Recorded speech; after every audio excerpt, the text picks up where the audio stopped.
ಅದೇ ರೀತಿಯಾಗಿ ಶ್ರಮ ನ್ಯಾಯ, ಆಮೇಲೆ ಹಿಸ್ಸೆದಾರಿ ನ್ಯಾಯ, ಈ ರೀತಿಯಾಗಿ ಅನೇಕ ನ್ಯಾಯಗಳು, ಅದರ ಒಳಗಡೆ 25 ಗ್ಯಾರಂಟಿಗಳು ನಾವು ಮಾಡಿದ್ದೇವೆ.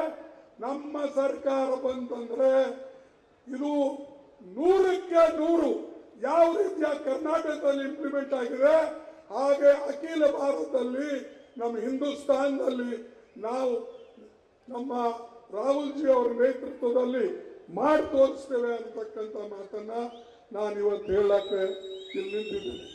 ಅದಕ್ಕೆ ದಯವಿಟ್ಟು ತಾವು ಮತ ಕೊಡಿ, ಪ್ರಜಾಪ್ರಭುತ್ವ ಉಳಿಸಕ್ಕೆ ಮತ ಕೊಡಿ, ಸಂವಿಧಾನ ಉಳಿಸಕ್ಕೆ ಮತ ಕೊಡಿ. ಇದು ಒಂದು ಮಹತ್ವದ ಕಾರಣ, ಇದಕ್ಕಾಗಿ ಮತ ಕೊಟ್ಟು ಗೆಲ್ಲಿಸಬೇಕು ಅಂತ ಹೇಳಿ ಕೇಳಿಕೊಂಡು ನನ್ನ ಮಾತು ಮುಗಿಸ್ತೇನೆ. ನಿಮ್ಮೆಲ್ಲರಿಗೆ ವಂದನೆಗಳು. ಜೈ ಹಿಂದ್. ಅರೆ ಏನು ಎಷ್ಟು ಸಪ್ಪಗಿದ್ರಿ.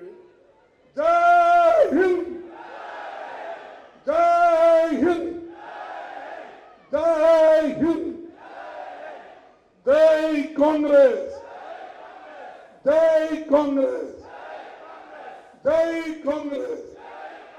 ಈಗ ನಿಮ್ಮ ಮುಂದೆ ರಾಹುಲ್ ಗಾಂಧೀಜಿ ಅವರು ಮಾತಾಡ್ತಾರೆ, ತದನಂತರ ಮುಖ್ಯಮಂತ್ರಿಗಳು ಮಾತಾಡ್ತಾರೆ.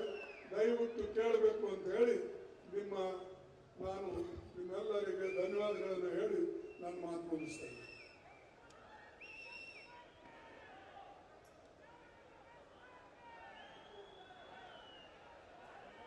बोलो भारत माता की, कांग्रेस पार्टी की, सोनिया गांधी की, राहुल गांधी की, मल्लिकार्जुन खड़गे की.